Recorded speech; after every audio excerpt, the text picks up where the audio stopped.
Saudara-saudara terkasih, selamat pagi. Salam jumpa lagi dalam Sabda Siap Saji 9 September 2020. Marilah kita berdoa dalam nama Bapa, Putra, dan Roh Kudus. Amin.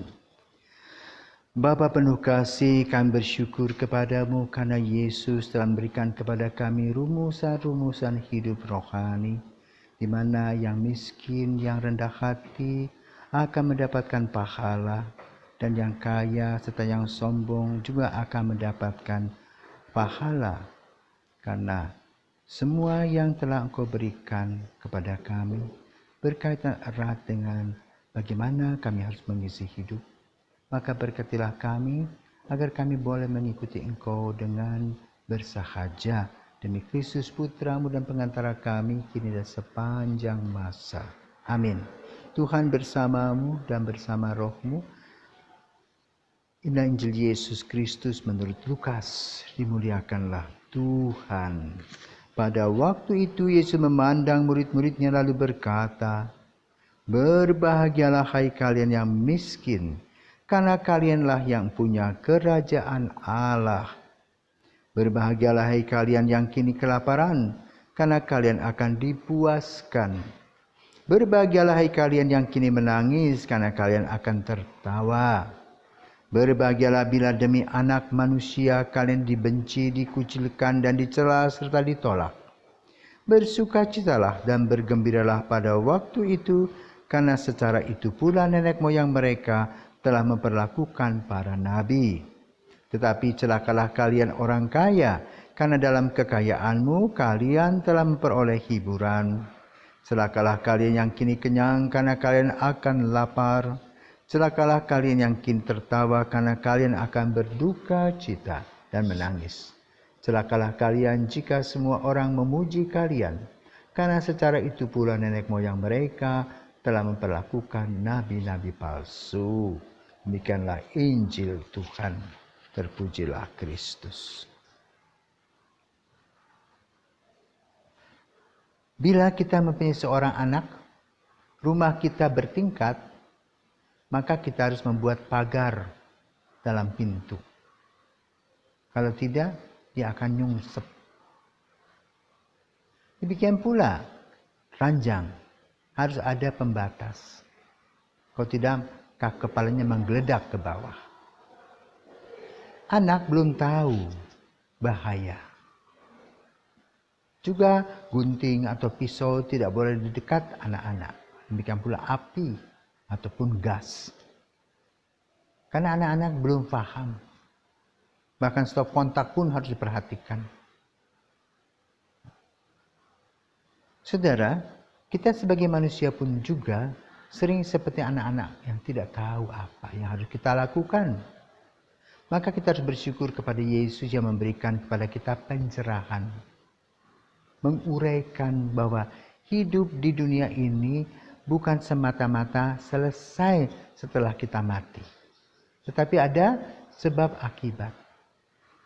Relasi antara hidup pada saat sekarang maupun pada saat akan datang. Maka rumusan-rumusan itulah yang diberikan oleh Yesus dalam sabda bahagia. Berbahagia orang yang miskin. Miskin artinya tidak terikat kepada segala hal. Hanya mengandalkan Tuhan. Itu beda dengan orang malas. Ini secara batiniah. Orang tidak terikat kepada harta dunia ini. Orang yang bersemangat miskin paham bahwa harta benda, kekuasaan, kepemilikan itu adalah sarana dalam hidup kita. Maka harus menggunakannya dengan baik, bukan untuk keangkuhan, kesombongan. Orang miskin senantiasa mempersembahkan hari-harinya kepada Tuhan karena percaya tanpa Tuhan tidak bisa hidup. Maka Yesus berkata, "Berbahagialah orang yang miskin, karena dialah yang punya kerajaan surga." Maka lalu kita merefleksi diri.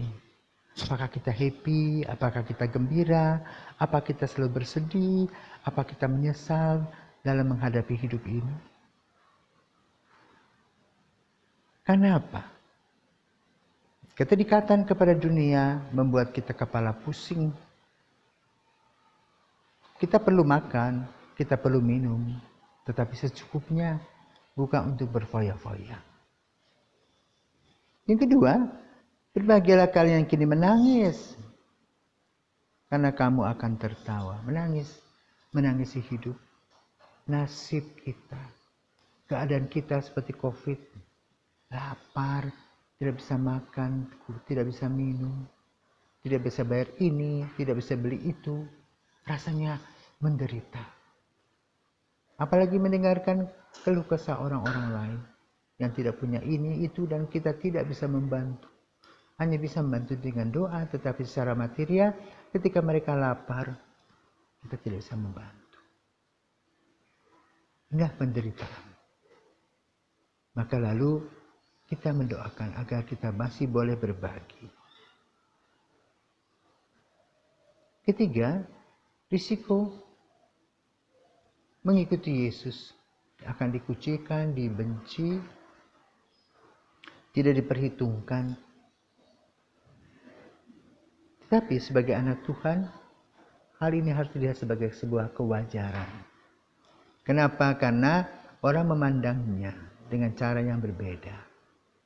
Tidak paham bahwa pengikut Yesus adalah orang-orang yang diurapi, orang-orang yang dipilih, orang-orang yang diberikan kesempatan untuk berbagi kasih. Dan untuk berbagi kasih tidak gampang. Kita harus belajar. Rumusan keempat, berbagilah orang yang sudah melakukan hal-hal yang baik, berusaha. Dan tidak usah melihat lagi ke belakang apa yang sudah dilakukan, harus merasa puas dan bahagia.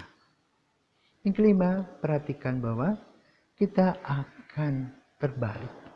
Hidup ini seperti jarum jam, maka disampaikan, celakalah kalian yang kini tertawa, menertawakan orang lain, sombong. Kenapa? Karena ketika kita mati, kita tidak bawa apa-apa. Kesombongan, kebanggaan akan kepemilikan itu hanya terjadi pada saat kita hidup. Setelah kita mati sama, tidak ada nafasnya. Dan ini perlu disadari dalam hidup kita. Dan itulah rumusan-rumusan yang disampaikan oleh Yesus dalam Sada Bahagia. Semoga kita paham tentang arti dan tujuan hidup. Yaitu apa? Kita sadar sebagai citra Allah, kita mengisi kehidupan sebagai orang-orang baik, bisa saling membantu, menolong, dan juga selalu berpikir positif karena Tuhan senantiasa memberikan kita berkat. Bukan melawan Tuhan, ingat diri sendiri, bahkan memusuhi orang lain, iri hati dan dengki. Itu membuat orang tidak merasa bahagia. Carilah jalan kebahagiaan sebagaimana Yesus yang senantiasa ceria. Selamat pagi, selamat beraktivitas, Tuhan memberkati.